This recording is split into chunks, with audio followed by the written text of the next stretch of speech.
Keempat anggota suku hantu bumi di dalam dunia yang diciptakan oleh batu batas fantasi hancur saat dunia itu hancur. Jiwa mereka berubah menjadi gumpalan seperti cacing.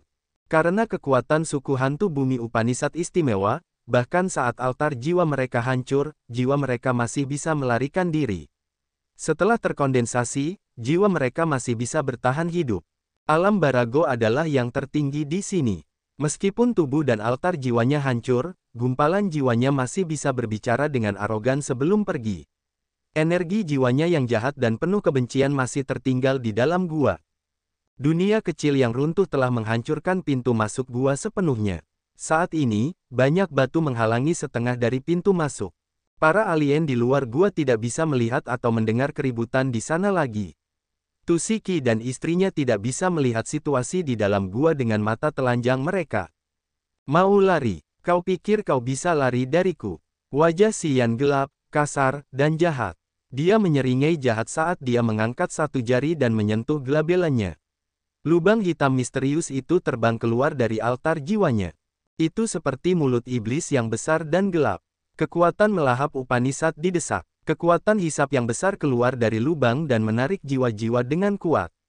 Dengan Xian sebagai pusatnya, semua orang di gua itu semua merasa aneh seolah-olah jiwa mereka diseret dan altar jiwa mereka ditarik dengan keras. Di dalam gua, gumpalan jiwa bergoyang seperti ganggang di laut dan menuju pintu masuk gua untuk pergi. Namun, setelah lubang hitamnya muncul, semua gumpalan jiwa dan energi jiwa tersedot seolah-olah ada magnet super. Tak lama kemudian, mereka semua pindah ke lubang hitam, kemampuan supernatural dari Devouring Upanishad-nya. Kekuatan melahap Upanishad. Kekuatan yang hilang Upanishad dari klan Devouring. Tidak dapat dipercaya. Mustahil. Itu sama sekali tidak mungkin. Sebelum gumpalan terakhir jiwa Barago tersedot ke dalam lubang hitam, dia tercengang seolah-olah dia memiliki masalah mental.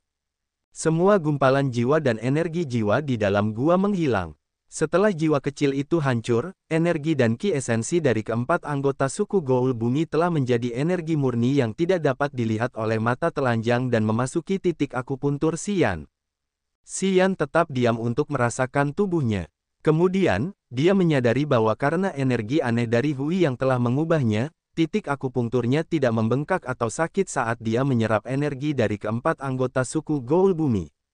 Kapasitas titik akupunkturnya tampaknya meningkat secara besar-besaran sehingga dia dapat menerima lebih banyak energi.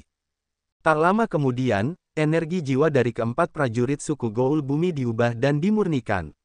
Aliran energi misterius dan murni tersebar seperti fondasi magis yang memberi tonik pada altar jiwanya dan meningkatkan energi di laut kesadarannya. Dia memperhatikan bahwa energi gelap di laut kesadarannya juga tumbuh. Energi gelap menyatu dengan kesadaran jiwa Xian dan membuat kesadaran jiwanya lebih kuat daripada kekuatan dewanya. Itu bisa menyerang secara tak terlihat dengan kekuatan yang luar biasa. Itu bisa meresap ke laut kesadaran orang lain hanya dalam sekejap mata dan kepekaannya luar biasa. Penggabungan antara energi gelap dan kesadaran jiwanya telah memberikan kesadaran jiwanya kemampuan tak terbatas. Sambil menyipitkan mata, dia memeriksanya dan menemukan bahwa energi gelap itu bergoyang-goyang di laut kesadarannya dan tampaknya meresap ke altar jiwanya satu per satu. Perlahan-lahan, itu memengaruhi dan mengubah altar jiwanya. Rupanya, itu adalah perubahan yang berguna baginya.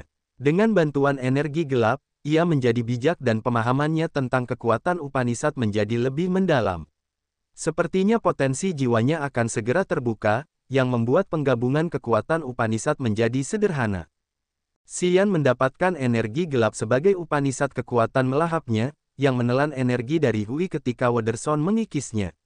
Energi ini tersembunyi jauh di dalam laut kesadarannya dan menyatu dengan kesadaran jiwanya, memberinya kekuatan magis. Dan sekarang, perlahan-lahan mengubah altar jiwa. Ia diam-diam merasakan dan menemukan bahwa energi gelap dapat menyatu dengan semua jenis energi di tubuhnya. Itu dapat mengubahnya secara fisik dan mental. Sambil berbicara, ia mengirim energi gelap dari laut kesadaran ke tubuhnya dan membiarkannya mengalir melalui pembuluh darah, tulang, dan dagingnya. Ia mendapati dirinya perlahan-lahan menjadi tak terlihat. Evelines, Audrey, dan yang lainnya melihatnya menjadi transparan dan kemudian secara bertahap menjadi tak terlihat. Namun, energi yang hebat berfluktuasi dari keberadaannya, membuat orang-orang menggigil karena cemas. Sepertinya ruang di sekitarnya juga telah berubah sesuai dengan perubahannya. Xian, Audrey merenung sejenak lalu mendesis. Xian terbangun dari pengalamannya yang luar biasa. Ia mengambil energi gelap ke dalam tubuhnya dan mengarahkannya kembali ke laut kesadaran. Ia muncul kembali dengan ekspresi aneh dan tersenyum pada kelompok Yvelines. Suku hantu bumi tidak terlalu sulit untuk dihadapi. Jangan khawatir, semua prajurit yang datang ke sini sudah mati. Kami melihatnya, Yvelines tampak aneh. Ia ingin mengatakan sesuatu, tetapi ia menahannya. Sepertinya ia sangat bingung. Xian, mata Audrey berbinar.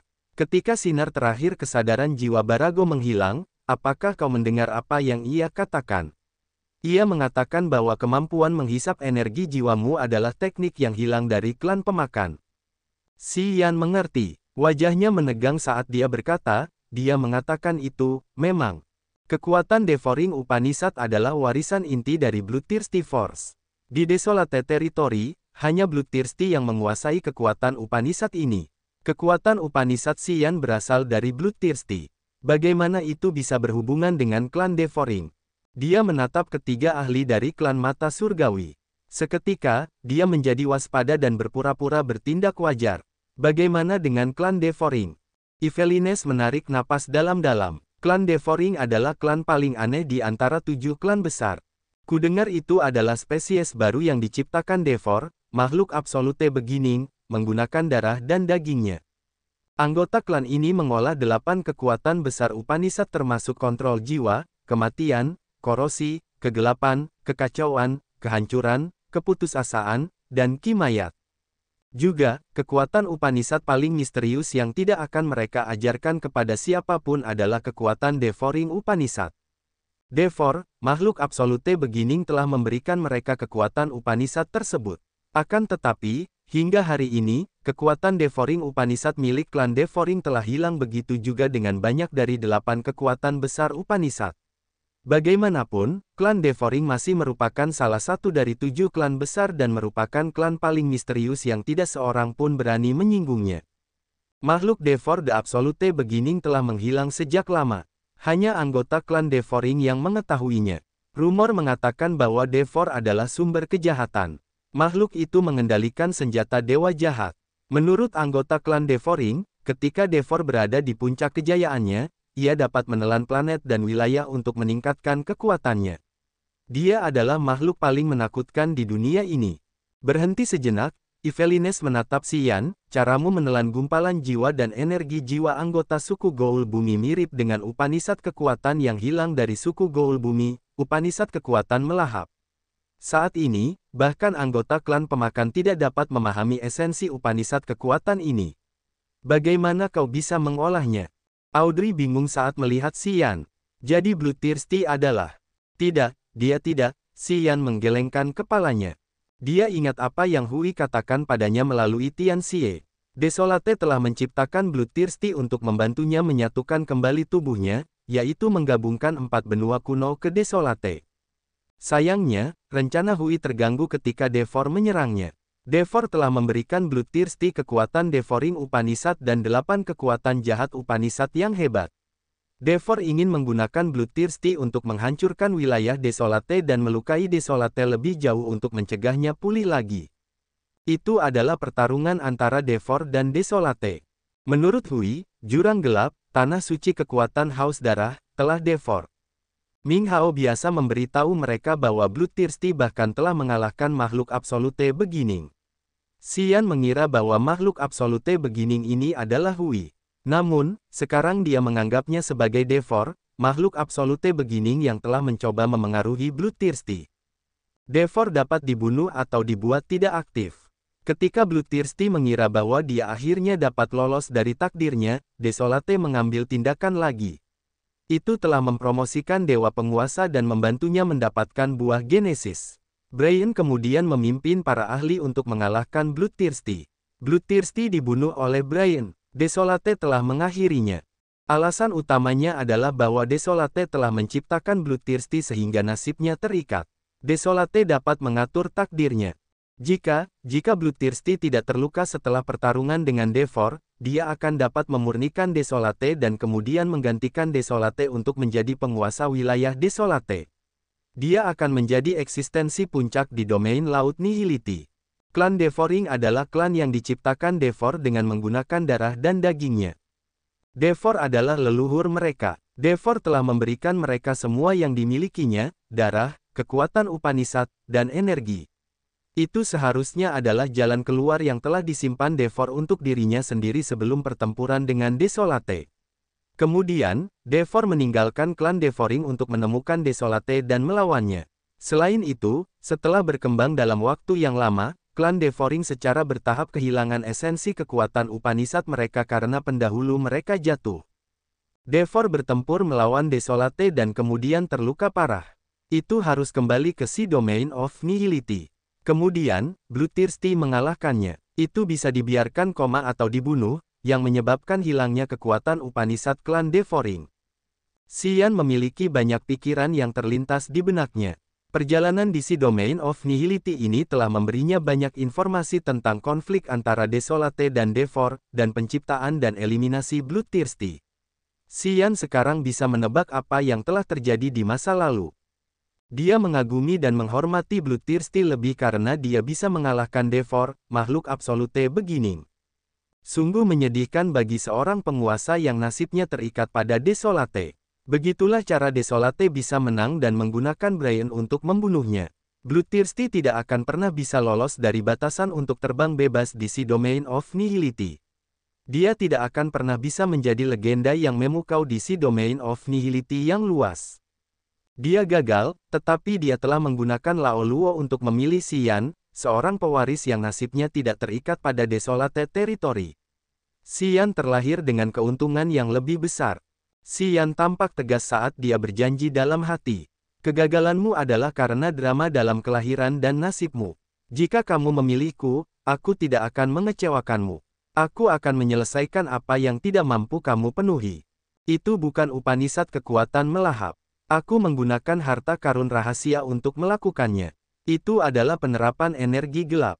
Setelah merenung sejenak, Xian terkekeh lalu berkata kepada 3 anggota klan mata surgawi. Kalian terlalu memikirkannya. Kuharap kalian tidak salah paham.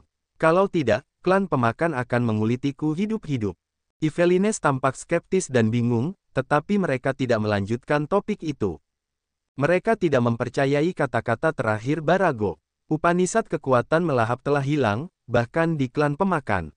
Kekuatan magis Upanishad ini diasumsikan sebagai kebohongan dan pernyataan berlebihan dari klan pemakan. Terlebih lagi, Xian tampaknya berasal dari wilayah terpencil. Mereka sudah tahu identitasnya. Apapun yang terjadi, wilayah terpencil tidak mungkin memiliki hubungan apapun dengan Upanishad kekuatan melahap yang hilang. Lagi pula, itu tidak memiliki kesamaan apapun. Jadi, mereka memilih untuk mempercayai Xian. Mereka mengira itu adalah kekuatan magis energi gelap saat mendesak harta rahasia khusus, yang memiliki efek serupa dengan kekuatan Devoring Upanishad. Hanya Audrey yang mengerti kekhawatiran Xian. Kekuatan Devoring Upanishad sangat penting bagi klan Devoring. Kekuatan itu hilang bahkan di klan tersebut, jadi itu sangat berharga bagi mereka. Jika kabar tentang kekuatan ini tersebar dan klan Devoring mendengarnya, bagaimana mereka bisa bertahan hidup? Para penjaga klan Kadal Naga selalu memperhatikan gua Xian. Saat gua itu tertutup, mereka menjadi gelisah karena tidak bisa melihat apa yang terjadi di sana. Ledakan. Pintu batu yang tertutup itu meledak. Kali ini, para penjaga klan Kadal Naga melihat bahwa tim Xian aman dan sehat dari kejauhan. Barago dan anggotanya dari suku hantu bumi telah menghilang. Para penjaga klan Kadal Naga merasa hati mereka tenggelam.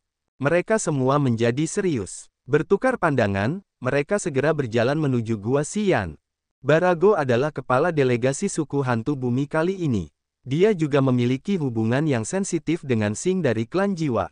Selama dia aman, bahkan jika dia telah mengganggu kelompok Xian, klan Kadal Naga tidak akan menemukannya untuk meminta keadilan. Mereka harus bersabar dan diam.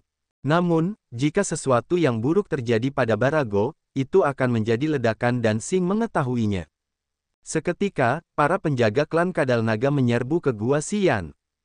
Beberapa penjaga cukup berhati-hati untuk memasang beberapa penghalang dan menyegel pintu sekali lagi. Penjaga yang telah memperingatkan mereka sebelumnya melangkah maju dan bertanya, di mana anggota suku hantu bumi? Si Yan tahu mengapa mereka cemas. Dia menjawab dengan tenang, mereka datang untuk memaksa kami menjual barang-barang untuk mereka. Mereka ingin membunuh kami, tetapi kami telah mengalahkan dan membunuh mereka. Ya, kami bahkan tidak meninggalkan jasad mereka. Apa masalahnya? Sudah berakhir. Para penjaga klan Kadal Naga tiba-tiba merasakan kegelapan di mata mereka.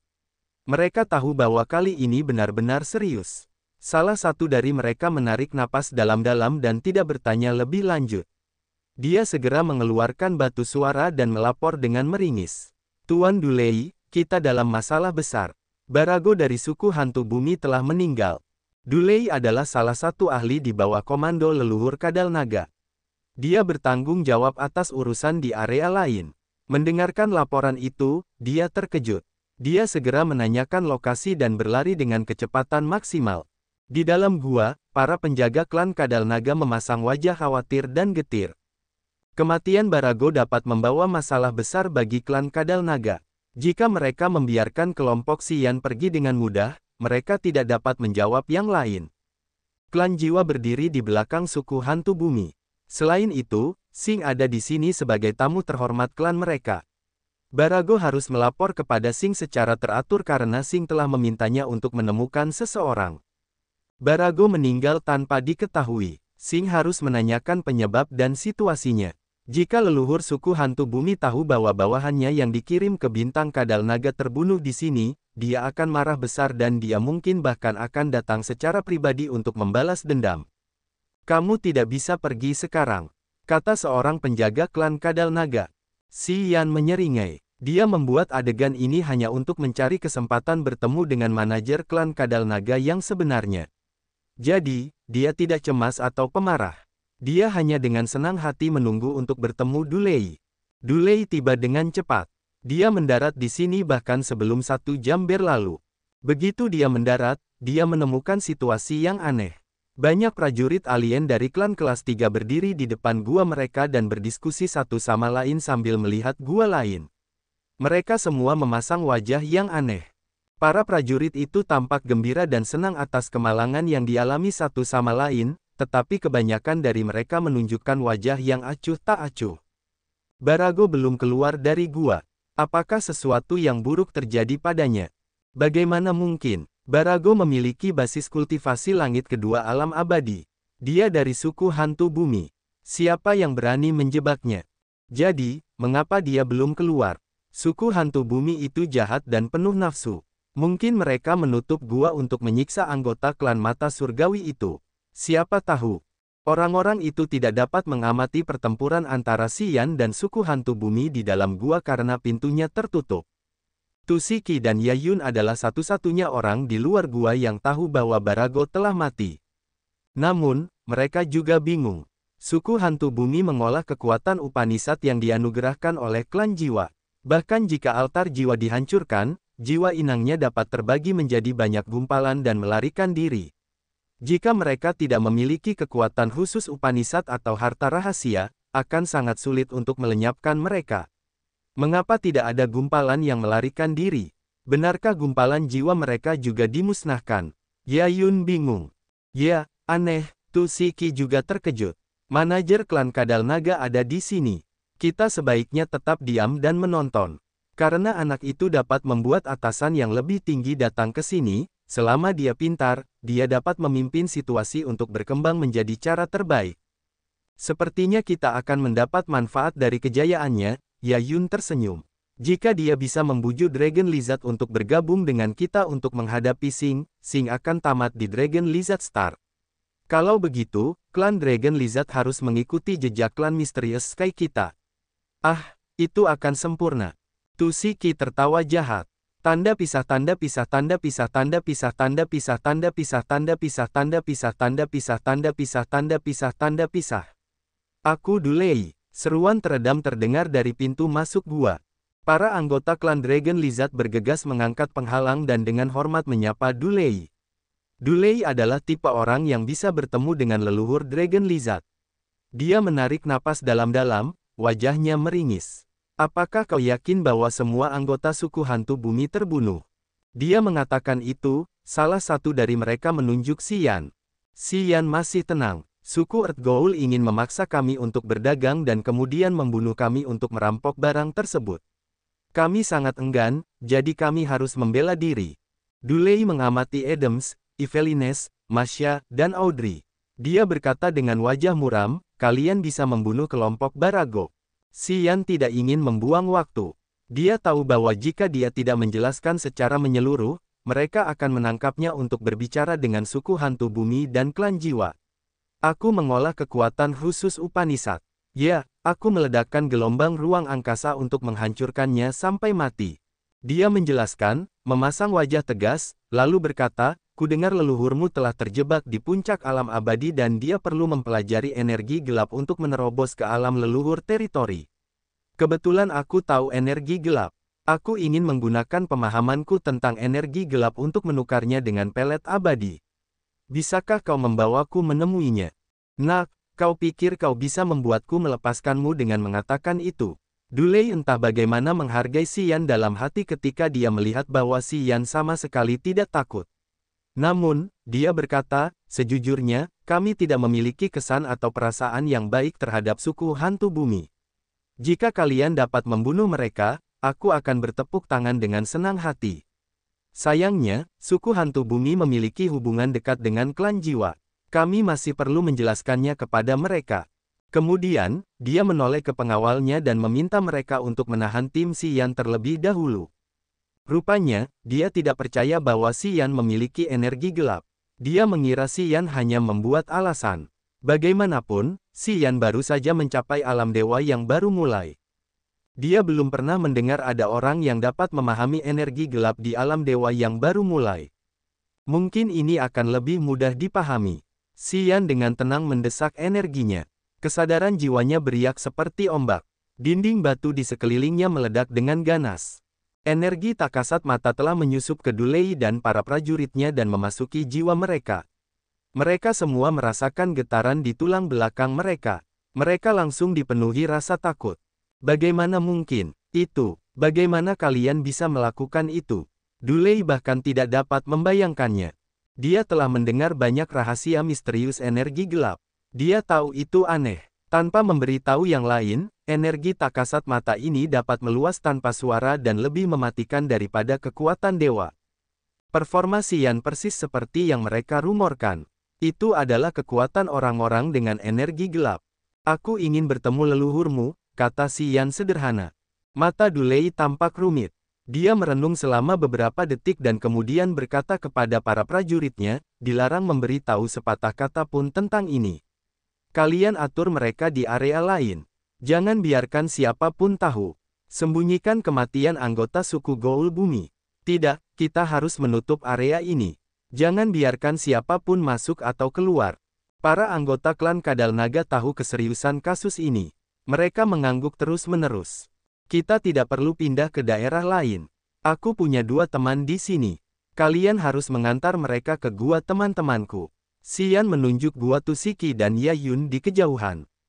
Kalian tidak punya hak bicara dalam hal ini. Kami akan mengaturnya sendiri. Sementara kalian pergi menemui tetua kami akan merahasiakannya. Dulei mendengus lalu berkata, ikuti aku. Aku akan membawa kalian menemui tetua kami. Dulei tahu bahwa klan Kadal Naga mereka takut pada klan jiwa karena leluhur mereka belum mencapai alam leluhur wilayah. Selama dia mencapai alam itu, mereka tidak perlu lagi mengkhawatirkan leluhur wilayah klan jiwa. Dia mengerti apa yang diprioritaskan Kadal Naga sekarang, Xian, alien yang menguasai energi gelap.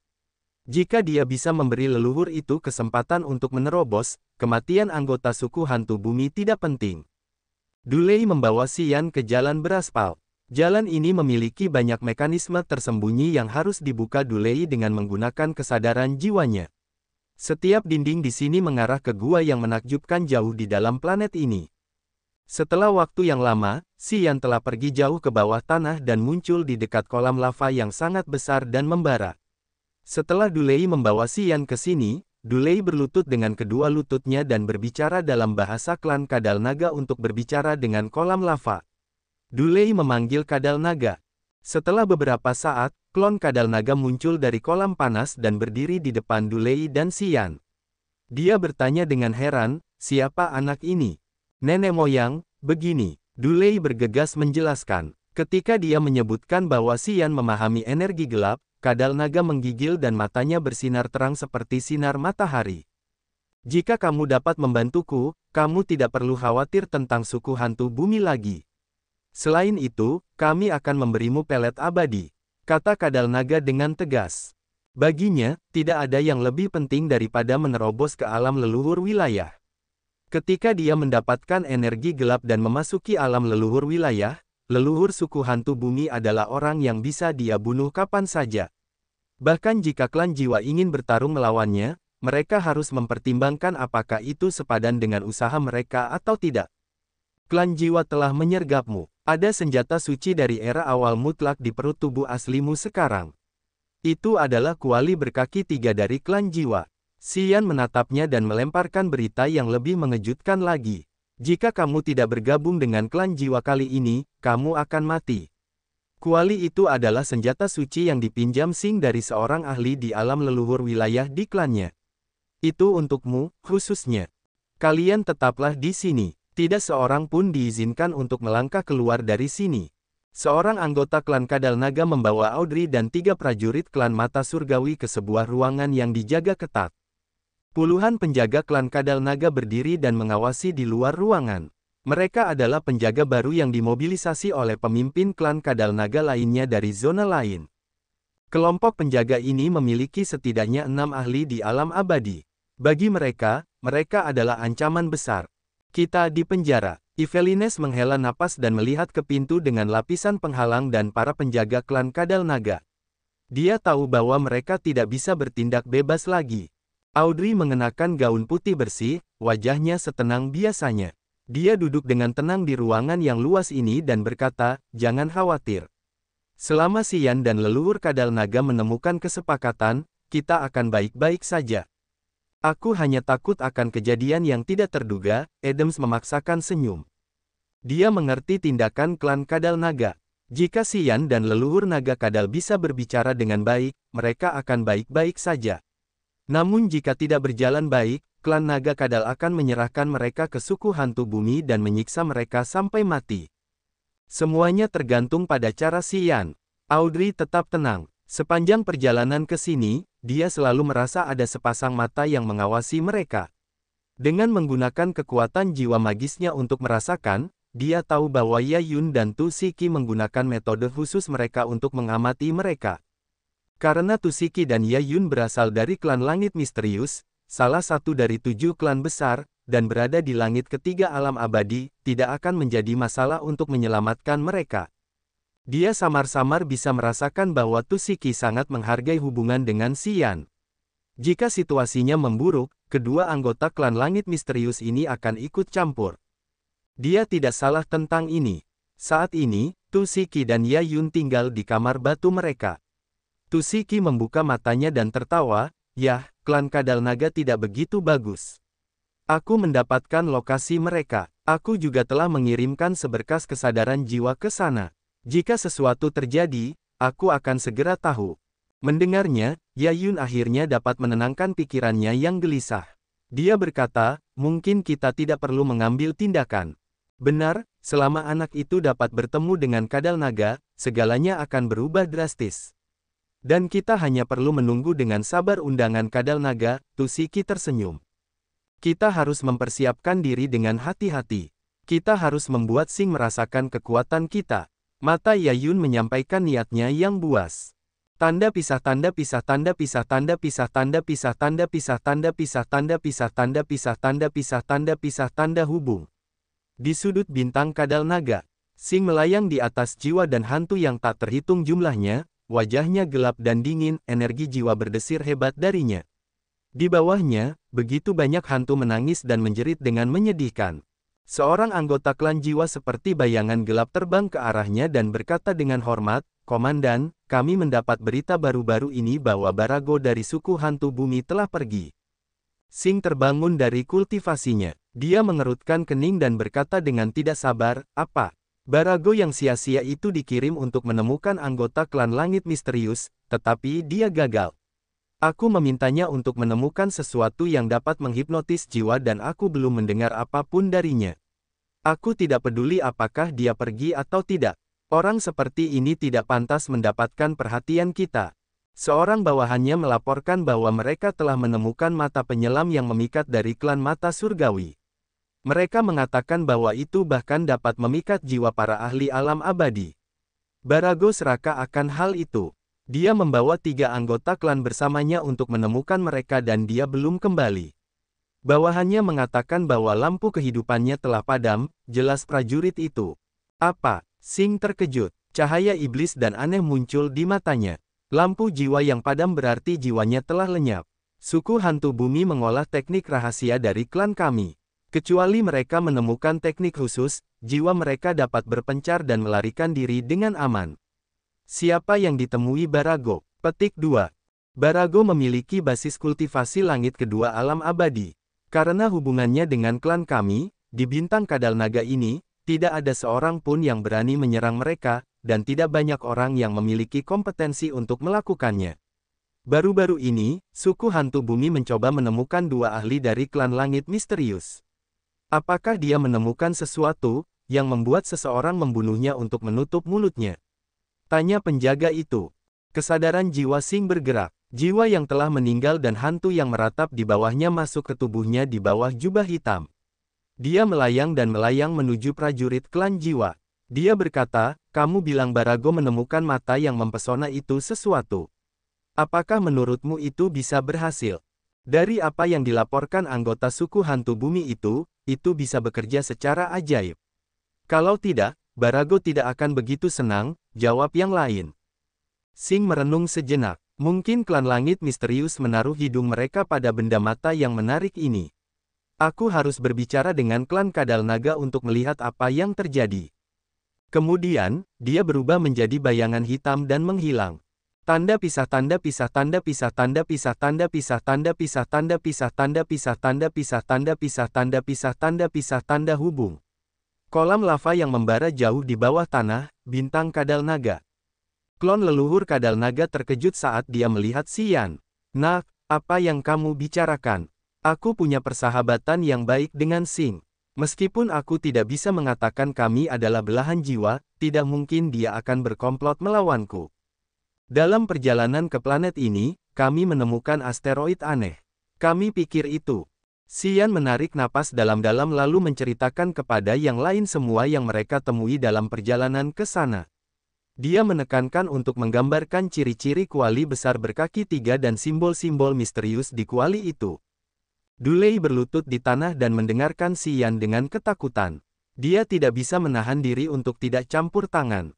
Leluhur, dari apa yang dia katakan, aku khawatir kuali besar itu adalah kuali pemurnian jiwa dari klan jiwa. Kuali pemurnian jiwa adalah senjata ilahi dari era awal mutlak. Itu dapat menyerap kesadaran jiwa untuk menciptakan simbol-simbol ajaib, bahasa era awal mutlak. Itu benar-benar hebat. Setelah Xian selesai, kadal naga leluhur tidak mengatakan apa-apa, tetapi dia mengubah wajahnya ketika Dulei campur tangan. Pada saat ini, dia tidak punya suasana hati untuk bertanya tentang energi gelap. Apakah kamu mengatakan yang sebenarnya atau tidak? Aku perlu memeriksanya dengan saksama. Kemudian, klonnya langsung tenggelam ke dalam kolam lava yang membara. Erangan mengerikan terdengar dari dalam kolam lava yang besar. Sepertinya ada binatang raksasa yang bergerak dan melepaskan energi. Energi dahsyat yang dapat meledakkan seluruh bintang kadal naga berasal dari kolam lava.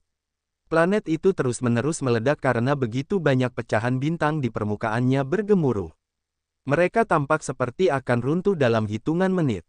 Jika kuali pemurnian jiwa ada di dalam tubuhnya, dia dapat membuat kuali itu menghancurkan tubuhnya dari dalam dan mengambil jiwanya selama Sing menginginkannya. Sing dapat membunuhnya dengan cara itu sambil meningkatkan kekuatan kualinya secara keseluruhan. Semakin kuat jiwa yang diserapnya, semakin mengerikan kuali itu. Alasan mengapa ahli di alam leluhur wilayah klan jiwa membiarkan Sing meminjam senjata itu adalah untuk membunuh kadal naga leluhur untuk memperkuat senjata sucinya. Tidak peduli apapun, di lautan bintang yang luas, orang-orang di puncak alam abadi itu langka. Jiwa mereka adalah tonik teratas untuk kuali pemurnian jiwa. GRRRRRR. Raungan yang mengguncang bumi datang dari kolam lava. Klon kadal naga muncul seketika. Dia tampak pucat pasi dengan urat-urat hijau menonjol di dahinya seperti cacing yang menggeliat. Dia tampak sangat marah. Leluhur, panggil Dulei. Anak ini benar. Aku menemukan benda asing di tubuhku. Itu pasti kuali pemurnian jiwa dari klan jiwa. Aku tidak bisa mengeluarkannya sekarang. Aku tidak ingin membuat musuh waspada. Itu akan membuat Sing menyerangku terlebih dahulu. Api amarah leluhur kadal naga membumbung tinggi ke langit. Setelah bertahun-tahun, dia selalu menganggap Sing sebagai teman. Dia ingin menciptakan hubungan yang baik dengan klan jiwa. Dia tidak menunjukkan niatnya untuk bergabung dengan klan jiwa karena dia masih berharap untuk memperoleh pemahaman sejati tentang energi gelap dengan menukar pelet abadi. Jika dia tidak bisa mendapatkan energi gelap setelahnya, dia akan mempertimbangkan untuk bergabung dengan klan jiwa. Kadal naga tidak menyangka Sing akan mempersiapkan diri dengan baik untuk perjalanan ini. Dia sama sekali tidak datang dengan niat baik. Kuali pemurnian jiwa adalah tangan hitamnya. Jika kadal naga masih berlama-lama, dia akan menjadi korban untuk senjata suci klan jiwa itu. Bagaimana mungkin dia tidak marah? Susah sekali mengeluarkannya dari tubuhku tanpa diketahui Sing. Aku ingin berpikir hati-hati untuk menemukan cara melakukannya. Meskipun kadal naga leluhur sangat pemarah, dia cukup cepat tenang. Dia mulai memikirkan metode untuk memecahkan masalah besar ini. Jika kau ingin membunuh Sing, seseorang dapat membantumu. Ya, jika kau tidak keberatan, aku dapat memperkenalkan 2 orang ahli kepadamu. Mereka juga ingin Sing mati. Selain itu, mereka dapat meyakinkanmu bahwa kau tidak perlu takut akan balas dendam klan jiwa setelah itu. Itu adalah jaminan bagi klan kadal naga milikmu. Xian tersenyum dan menawarkan pada saat yang tepat. Leluhur kadal naga terkejut. Nak, sepertinya kau punya rencana. Katakan padaku, siapa yang ingin kau perkenalkan kepadaku? Bagaimana dengan klan langit misterius? Xian berkata dengan nada rendah. Mata kadal naga berbinar dalam cahaya aneh. Dia merenung sejenak dan memahami inti permasalahannya. Dia tertawa, oh, apakah mereka Tusiki dan istrinya Yayun? Sing dan anggota suku hantu bumi menyuruh kita untuk menemukan mereka. Sepertinya Sing telah menyerang mereka dengan keras. Aku tahu aku tidak bisa menipu leluhur, Xian tersenyum. Dia tahu monster seperti leluhur kadal naga bukanlah orang bodoh. Sing hanya bisa menyerangnya secara diam-diam karena dia memiliki senjata dewa yang kuat dan waktu yang tepat. Dia melakukannya saat Dragon Lizard sedang makan. Rupanya, dia sudah merencanakannya sejak lama. Kalau tidak mudah untuk menyerang monster tua ini. Karena Sing harus menggunakan senjata Dewa Absolute Beginning, dia juga takut pada Forevator Dragon Lizard. Dragon Lizard bisa memahami situasi hanya setelah 2 atau 3 kalimat. Jika Sing ingin menyakitiku, bagaimana aku bisa membiarkannya bersenang-senang seperti itu? Harum, aku akan membuatnya tahu harga dari rencana jahatnya terhadapku. Meskipun Soul Refining Cauldron adalah senjata Dewa Absolute Beginning, aku mengetahuinya jadi jangan berpikir mereka bisa membunuhku. Kemudian, Dragon Lizard menoleh ke Xian. Baiklah, bawa 2 orang lainnya untuk menemuiku. Aku ingin berbicara dengan mereka dengan hati-hati. Xian sekarang tahu Forevator Dragon Lizard ingin membunuh Sing juga, daerah ini adalah Dragon Lizard Star, wilayah kekuasaannya. Jika mereka mendapat persetujuannya, semuanya akan berjalan lancar. Mereka tinggal di Xian memberitahu Dulei lokasi Gua Tusiki. Dulei sangat terkejut. Sekarang, dia tahu bahwa yang disebutkan Xian adalah 2 ahli dari klan langit misterius. Leluhur naga kadal telah memerintahkannya untuk mengundang Tusiki dan istrinya sehingga Dulei pergi dengan hormat. Baiklah, sekarang ceritakan tentang energi gelap. Begitu dia pergi, leluhur naga kadal mengeluarkan cahaya menyilaukan dari matanya saat dia menatap Xian. Kolam lava yang membara itu melonjak dan mewarnai wajah Xian menjadi merah. Secara samar-samar, energi yang mengerikan berfluktuasi dari dalam kolam lava. Xian tahu bahwa tubuh asli kadal naga leluhur yang bersembunyi di dalam kolam lava sedang mencerna pecahan asteroid yang baru saja ditelannya untuk menyerap energinya. Dia mencoba mencapai alam leluhur wilayah. Energi di bumi dan surga muncul dalam berbagai bentuk. Angin, badai, petir, danau, gunung, dan bahkan kolam lava memiliki energi. Para prajurit dan binatang buas menyimpan energi di dalam tubuh mereka. Kristal, harta karun, dan baju besi juga memiliki energi. Ada berbagai jenis energi yang kaya. Energi yang diketahui dapat dikategorikan sebagai energi utama. Energi dari asteroid yang meledak, komet, petir, dan es adalah energi utama. Itu adalah energi yang dikendalikan dan digunakan oleh sebagian besar prajurit. Mereka mengisi pohon kuno kekuatan dewa para prajurit dan memberi mereka kemampuan supernatural saat menggunakan kekuatan Upanishad mereka. Namun, mereka hanya mengendalikan energi utama. Para prajurit tidak dapat memiliki kekuatan untuk menciptakan dunia. Mereka tidak dapat menciptakan wilayah baru dan mereka tidak dapat menghancurkan seluruh lautan bintang hanya dengan pikiran mereka. Menurut makhluk-makhluk dari era awal mutlak, ada jenis energi lain yang disebut energi negatif atau energi gelap. Jenis energi misterius ini tidak terlihat dan tidak ada cara untuk merasakan atau mengenalinya, meskipun energi itu selalu ada dan memengaruhi keberadaan dan keseimbangan begitu banyak wilayah di dunia. Energi ini telah menguasai dunia sejak lama. Sayangnya, tidak banyak orang yang dapat memahami arti sebenarnya dari energi ini. Orang-orang yang memahami energi ini biasanya adalah para ahli top dan mereka tidak pernah berbicara kepada orang lain tentang kekuatan mereka. Leluhur naga kadal telah terjebak di alam abadi selama bertahun-tahun. Dia hanya membutuhkan satu langkah lagi untuk memasuki alam leluhur wilayah. Namun, langkah kecil ini seperti jurang yang dalam yang tidak akan pernah bisa dia lewati. Itu membuatnya tidak berdaya dan putus asa. Dia menatap Xian dan tidak bisa menyembunyikan kegembiraannya. Kamu hanya memiliki basis kultivasi alam dewa yang baru mulai. Aku penasaran, bagaimana kamu bisa mendapatkan energi gelap? Sambil berbicara, kadal naga mengirimkan seberkas kesadaran jiwanya ke otak Xian dan berjalan di sekitar laut kesadarannya sebelum mundur. Kadal naga leluhur sangat gembira, matanya penuh gairah. Benar, itu energi gelap. Sejujurnya, aku tidak mendapatkan energi ini melalui pembelajaranku sendiri. Xian mengerti bahwa monster tua ini memiliki pengetahuan yang mendalam. Dia tidak berani berbohong padanya, jadi dia hanya berbicara dengan acuh tak acuh. Aku mendapatkan energi gelap dari makhluk awal mutlak. Makhluk itu terluka parah saat itu, jadi energi murni di tubuhnya mengalir keluar. Aku tidak sengaja berkultivasi di dekatnya. Anehnya, aku telah menyerap energi dan darahnya yang murni. Kemudian, tulang, pembuluh darah, dan jiwaku berubah. Juga, laut kesadaranku mengalami beberapa perubahan yang tidak dapat kujelaskan. Xian memberitahunya setengah dari kebenaran. Dia mendapatkan energi gelap dari Hui, tetapi itu karena kekuatan melahap Upanishad.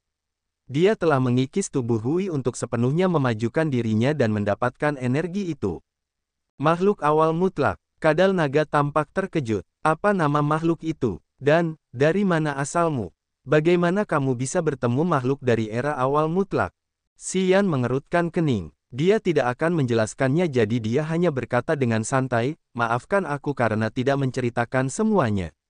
Aku hanya bisa memberitahumu tentang asal-usul energi gelapku. Itu sesuatu yang tidak terduga.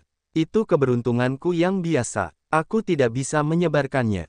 Dia bisa melihat bahwa kadal naga juga ingin menggunakan makhluk awal mutlak untuk mendapatkan energi gelap dan menerobos gerbang yang sulit. Lalu apa yang bisa kau lakukan untuk membantuku?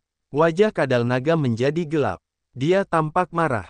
Dari apa yang kau katakan, kau bahkan tidak tahu bagaimana kau mendapatkan energi gelap. Kurasa kau tidak tahu kekuatan dan misteri energi gelap. Apa lagi yang bisa kau ceritakan padaku? Aku bisa mentransfer seberkas energi gelap kepadamu sehingga kau bisa meluangkan waktu untuk mempelajarinya. Kau bisa mempelajari sendiri fitur-fitur misteriusnya. Sebelum dia sampai di sini, Xian telah merencanakan ini. Memberiku seberkas energi. Kadal naga bingung, matanya mengejek. Kau pikir kita bisa menyelesaikannya dengan mudah seperti itu? Aku tahu ada dua cara untuk mendapatkan energi gelap. Cara pertama adalah dengan mengambil energi dari makhluk-makhluk absolute beginning. Cara lainnya adalah dengan mempelajarinya sendiri. Kamu bukanlah makhluk absolute beginning. Aku tidak dapat membunuhmu untuk mengambil energi dengan memurnikanmu. Jadi, bagaimana energi gelap yang akan kamu kirimkan kepadaku akan bekerja? Bagaimana kamu tahu aku bukanlah makhluk absolute beginning? Xian mengerutkan bibirnya. Nenek moyang saya adalah lizard. Kamu tahu seberapa besar leluhur saya? Jangankan leluhur saya, apakah kamu tahu seberapa besar tubuh saya yang sebenarnya? Setiap makhluk absolute beginning lebih besar dari seluruh planet. Kamu terlalu kecil. Dragon Lizard memasang wajah meremehkan. Baiklah, aku bukanlah makhluk absolute beginning, tetapi kupikir energi gelapku dapat membantumu. Xian tidak mempermasalahkannya. Dia menutup matanya dan duduk di depan Dragon Lizard. Dia memadatkan sedikit energi gelap di laut kesadarannya dan menggunakan segel ruang angkasa untuk menutupinya. Seberkas energi terbang keluar dari tubuh Xian dan memasuki mata leluhur naga kadal.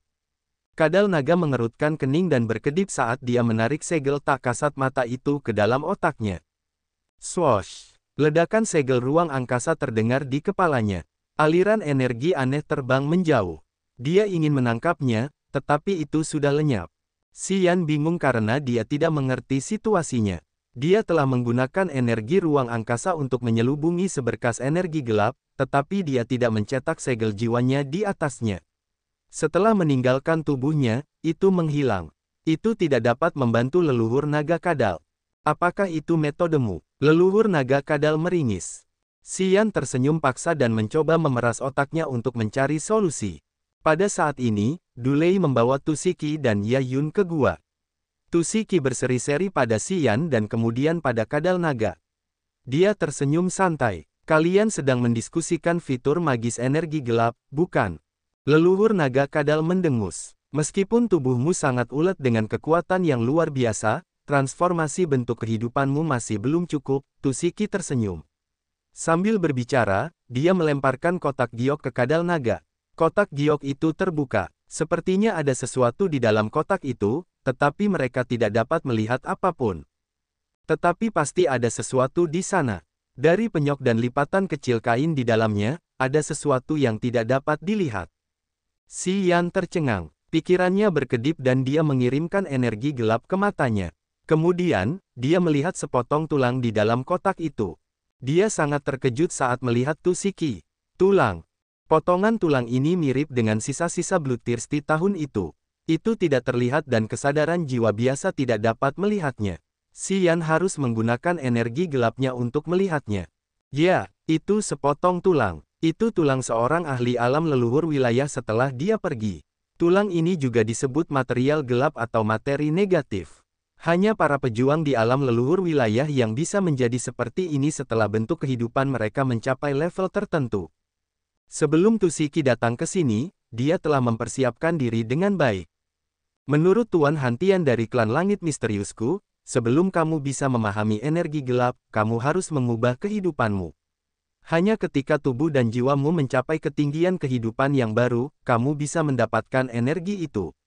Bentuk kehidupan makhluk awal mutlak telah mencapai puncak keberadaan. Begitulah cara mereka mendapatkan kekuatan itu. Jika kita ingin mencapai level seperti itu, kita harus memurnikan dan memadamkan tubuh dan jiwa kita untuk memajukan bentuk kehidupan kita. Xian terkejut. Sebelum aku mendapatkan energi gelap, memang benar bahwa darah, pembuluh darah, kerangka, dan jiwaku telah berubah dengan cepat. Setelah itu, aku menemukan ciri-ciri magis dalam tubuhku dan aku menemukan energi aneh lain di laut kesadaranku. Ia menatap Tusiki. Leluhur naga kadal tercengang. Ia tampak tenggelam dalam pikirannya seolah-olah baru saja menyentuh sesuatu yang dalam di dalam hatinya.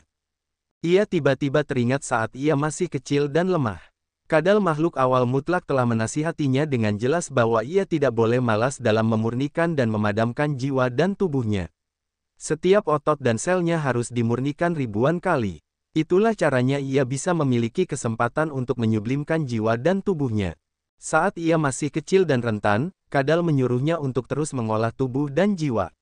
Selain hanya memadatkan dan mengumpulkan energi, jiwa dan tubuhnya juga harus bertransformasi ke tingkat tertentu. Saat itu terjadi, ia akan dapat melihat hal-hal ajaib yang tidak dapat dilihat orang lain. Nasihat ini diberikan sejak lama, dan leluhur naga kadal hampir melupakannya. Hari ini, Tusiki menceritakan kepadanya pengalaman Hantian. Kadal naga terkejut saat air mata berlinang di mata tuannya. Pendahuluku telah memberitahuku metode itu sejak lama. Sayang sekali aku hanya fokus pada pengumpulan energi. Aku hampir melupakan nasihatnya. Aku tidak tahu bahwa tubuh dan jiwa adalah fondasinya. Itu adalah kesedihan terdalam dalam hidupku. Aku malu karena telah gagal memenuhi harapan pendahuluku. Itu seharusnya menjadi langkah pertama dari jalan yang tepat. Aku yakin Sing juga tahu ini. Dia tidak pernah mengingatkanmu. Tu Shiki berbelas kasih. Dia merasa kasihan pada kadal naga leluhur. Makhluk tua ini selalu ingin menciptakan hubungan yang baik dengan klan jiwa dan dia memiliki persahabatan yang baik dengan Sing selama bertahun-tahun. Selama bertahun-tahun ini, Sing telah datang menjadi tamu terhormatnya berkali-kali. Dia telah bertanya kepadanya beberapa kali tentang hal ini dan dia tidak mendapatkan informasi yang berguna darinya. Memurnikan tubuh dan jiwa untuk mengembangkan bentuk kehidupan adalah langkah pertama mempelajari energi gelap. Para ahli senior dari 7 klan besar mengetahui hal ini. Mereka telah membimbing anak-anak mereka untuk memperhatikan pengembangan tubuh dan jiwa, yang harus mereka anggap sama pentingnya dengan mengumpulkan energi. Karena Sing adalah seorang ahli dari klan jiwa, tentu saja dia tahu ini. Dia juga selalu mengembangkan tubuh dan jiwanya. Namun, dia tidak pernah memberi tahu Dragon Lizard apapun. Sing juga tahu ini. Dragon Lizard memutar matanya, aura pembunuhnya terlihat jelas. Yah, itu pengetahuan umum di 7 klan besar. Meskipun ini baru langkah pertama, 7 klan besar mempelajari langkah ini dengan saksama dan kami pikir ini adalah jalan yang benar, selaya Yun samar-samar. Leluhur Dragon Lizard tidak mengatakan apapun, napasnya pendek dan berat, dan matanya berbinar dengan cahaya jahat. Setelah waktu yang lama, dia harus berusaha keras untuk meredakan gagasan untuk membunuh Sing sekarang juga. Tiba-tiba, dia melemparkan sebuah toples giok oranye ke Xian. Guci itu berisi pelet abadi. Itu dapat membantumu mencapai alam abadi. Itu adalah hadiah atas informasimu. Ya, aku punya hal penting untuk didiskusikan dengan 2 tamu dari klan langit misterius. Dulei, kau jaga dia. Baik, Tuan, jawab Dulei dengan penuh rasa hormat. Dulei membawa Xian kembali ke permukaan. Sebelumnya, ia telah meminta pengawalnya untuk membawa Audrey dan anggota klan mata surgawi ke area lain. Itu adalah aula batu besar di sudut rahasia lainnya. Itu bukan area terbuka tempat klan kadal naga menjamu klan lainnya. Itu adalah area eksklusif untuk para ahli klan yang kuat. Aula batu itu dibangun di dalam asteroid yang rusak. Aula itu memiliki ruang budidaya, gudang, dan juga area mandi. Namun, seluruh tempat itu tidak memiliki dekorasi, benda giok, atau pola yang diukir di dinding. Itu adalah gaya klan kadal naga. Mereka tidak menyukai hal-hal mewah. Disinilah aku berkultivasi, kata Dulei. Setiap anggota klan kadal naga yang berpengaruh memiliki area pribadi di bintang kadal naga. Aula batu ini tersembunyi di dalam asteroid. Dulei telah merenovasinya sehingga bisa terbang keluar dari bintang kadal naga dan berfungsi sebagai kapal perang. Tak lama kemudian, para pengawal klan kadal naga membawa tim Evelines dan Audrey ke tempat yang sama. Jika leluhur meminta kami untuk melindungi kalian, aku yakin kami tidak akan membiarkan klan jiwa mengganggu kalian. Setelah 2 pendahulu klan langit misterius menyelesaikan diskusi mereka dengan leluhur kami akan membawa mereka ke sini juga. Jangan khawatir, Dulei berkata kepada mereka dan kemudian bertanya kepada bawahannya, selama mereka tidak meninggalkan area ini, mereka dapat melakukan apa yang mereka inginkan. Mereka dapat memasuki semua ruang kultivasi. Jika kalian tidak menerima perintah apapun, jangan ganggu mereka. Kemudian, Dulei meninggalkan aula batu dengan tergesa-gesa. Para penjaga yang berdiri di luar aula membungkuk kepadanya. Mereka telah memindahkan kita ke 2 tempat berbeda. Sepertinya klan kadal naga masih takut pada suku hantu bumi dan klan jiwa. Kalau tidak, mereka tidak perlu menyembunyikan kita. Audrey mengenakan gaun putih bersih, matanya cerah tetapi dingin. Dia berjalan ke Xian dan bertanya, bagaimana? Naga kadal leluhur akan mencoba melindungi kita. Jika tidak terjadi hal yang tidak terduga, dia sedang mendiskusikan cara membunuh Sing sekarang. Xian menyeringai dan berkata kepada Evelines dan 2 orang lainnya, jangan khawatir. Seharusnya tidak ada yang berbahaya. Tetaplah di sini dan berkultivasi. Kami akan menanganinya. Dia tidak menyebutkan Tusiki dan istrinya dari klan langit misterius kepada 3 orang lainnya. Yvelines menduga bahwa mereka telah menyembunyikan sesuatu dari mereka, tetapi dia cukup pintar untuk tidak bertanya lebih jauh. Mereka berpencar dan masing-masing dari mereka menemukan ruangan untuk berkultivasi. Xian dan Audrey telah memilih lapangan latihan besar yang dilapisi dengan kristal persegi. Kristal-kristal itu benar-benar kaku sehingga dapat menahan serangan energi dan pukulan keras. Atap kubah dibangun tinggi di atas, yang memberi mereka banyak ruang untuk bergerak.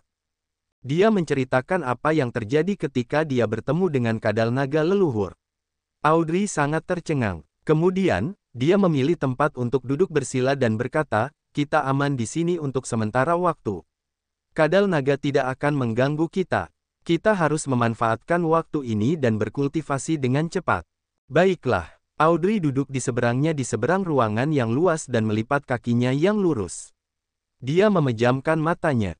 Swosh, swosh, swosh. 3 gumpalan jiwa abu-abu terbang keluar dari kendi anggur di tangannya. Ketiga jiwa itu tidak memiliki kesadaran. Mereka hanyalah bentuk energi jiwa murni seperti awan yang melayang. Dia mengangkat satu tangan dan mereka menghilang ke matanya. Tubuhnya bergetar 3 kali. Serat jiwa seperti rambut abu-abu coklat yang tak terhitung jumlahnya terbang keluar dari tubuhnya dan memberinya penampilan yang aneh.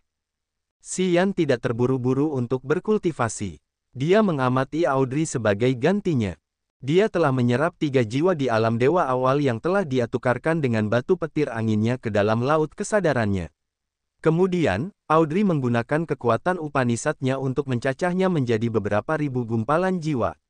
Mereka kemudian bergerak melalui pembuluh darahnya saat dia menggunakannya untuk meningkatkan kekuatannya, membuat tulang dan pembuluh darahnya lebih ulet.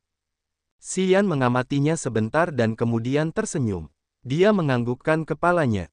Audrey tersentuh karena Xian tidak menyembunyikan apapun yang dikatakan Tusiki kepada leluhur kadal naga. Dia mencoba yang terbaik untuk menerapkan metode itu.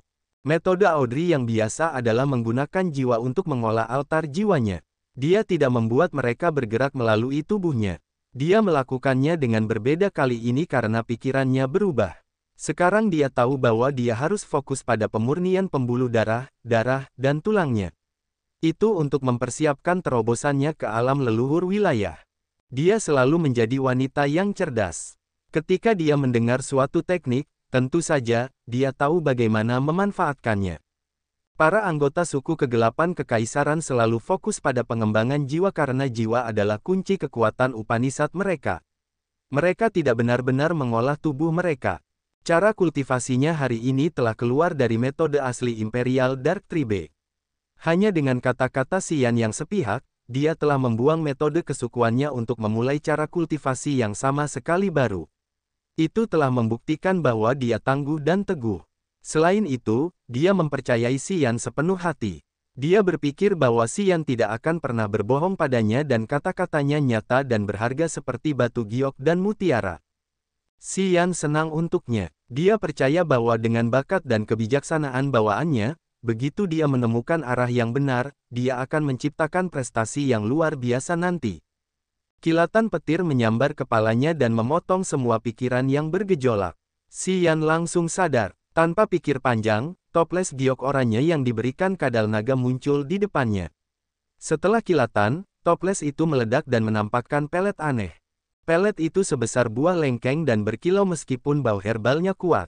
Jika diperhatikan lebih dekat, pelet itu adalah tanaman kecil dengan gunung, danau, hutan, bangunan, dan bahkan hujan dan petir. Mata Xian menjadi aneh saat mengamati pelet itu. Dia bahkan bisa melihat banyak kerangka di dalam bangunan. Pelet abadi menggunakan bintang kehidupan tingkat 7 sebagai fondasi dan miliaran kehidupan di atasnya sebagai sumber energi. Hanya ahli supernatural yang bisa memurnikan pelet semacam ini. Mereka telah mengecilkan seluruh planet miliaran kali untuk menjadikannya pelet yang dapat bertindak sebagai pencipta untuk membantu langit ketiga alam dewa yang baru mulai mencapai alam abadi. Dia dulu mengira itu adalah produk palsu. Namun, setelah mengamati pelet itu, dia tidak ragu lagi. Pelet aneh yang tampak seperti planet kecil, apalagi kalau bukan pelet abadi. Xian membuka mulutnya untuk menarik pelet abadi yang terbuat dari bintang kehidupan utuh ke dalam mulutnya. Pelet itu mengikuti perutnya dan terbang langsung menuju pohon kuno kekuatan dewa di perut bagian bawahnya. Pelet abadi jatuh di pohon kuno kekuatan dewa dan mulai berdetak seperti jantung sambil melepaskan aliran energi murni. Seketika, sungai energi yang tak terhitung jumlahnya mengalir deras di dalam nadinya dan membuat energinya berfluktuasi dengan mengguncang bumi. Pada saat yang sama, ia menemukan bahwa miliaran jiwa dan kesadaran jiwa makhluk-makhluk di planet itu telah berubah menjadi arus energi jiwa murni yang menyerbu ke altar jiwanya. Energi jiwa murni jatuh ke laut kesadarannya dan berdampak dengan energi gelap di sana. Itu terjadi seperti kembang api yang luar biasa mekar dan mengirimkan sinar cahaya yang tak terhitung jumlahnya. Mereka dengan gemilang membanjiri tingkatan Upanishad kekuatan, api surga, dan jiwa inangnya. Ruang, kematian dan kehidupan, dan Upanishad kekuatan bintang tampaknya terstimulasi.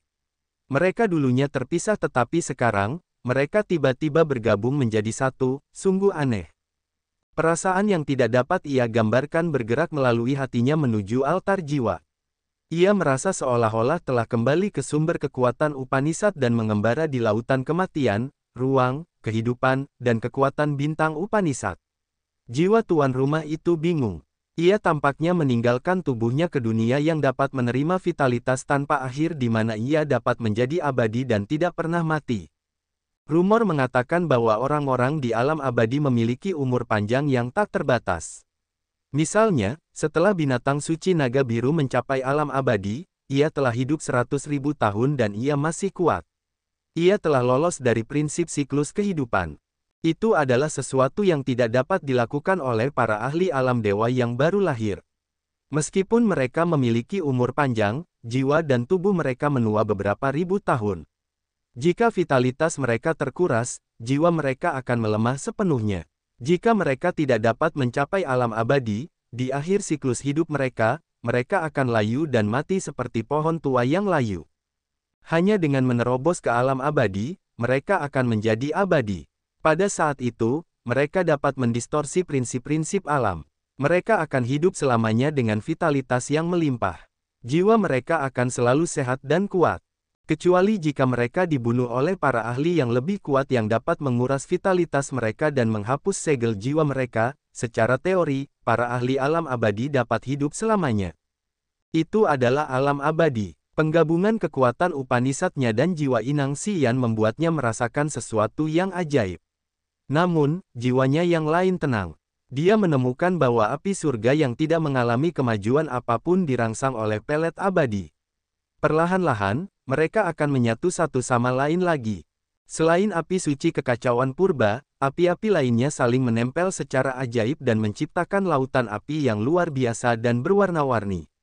Awalnya, api-api itu seperti pita-pita kain yang robek. Sekarang, api-api itu perlahan berkumpul seolah-olah ingin pulih sepenuhnya. Lapisan api surga telah menjadi lautan api. Jiwa Xian melayang di atas lautan api dan melihat api surga menyatu satu sama lain. Sebuah pelet abadi telah memicu banyak hal ajaib pada tubuhnya. Saat ia menuju alam abadi, banyak hal aneh di tubuhnya terbakar. Keributan yang diciptakan Xian dan Audrey saat mereka berkultivasi tidaklah kecil. Tak lama kemudian, Yvelines dan anggota klan mata surgawi menyadari keributan aneh itu. Mereka berkumpul di luar ruangan tempat Xian dan Audrey berkultivasi. Ruangan batu itu tertutup tetapi energi yang berfluktuasi di dalamnya benar-benar kacau dan dahsyat. Rupanya, itu adalah energi turbulen yang muncul saat seseorang menerobos.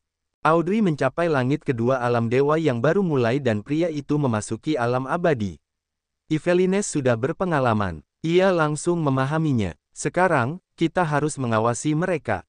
Selama waktu ini, kita tidak akan mengizinkan anggota klan Kadal Naga memasuki tempat itu. Sepertinya kita mendapatkan pelet abadi setelah bertemu dengan leluhur Kadal Naga, Masya tampak penuh harap. Ia mengikuti kedua seniornya ke tempat ini dengan harapan mendapatkan salah satu pelet abadi.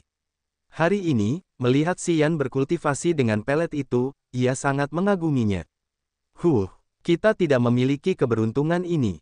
Namun, jika ia dapat mencapai alam abadi, dengan energi gelapnya, kompetensinya akan sangat hebat. Kata Yvelines dengan penuh emosi.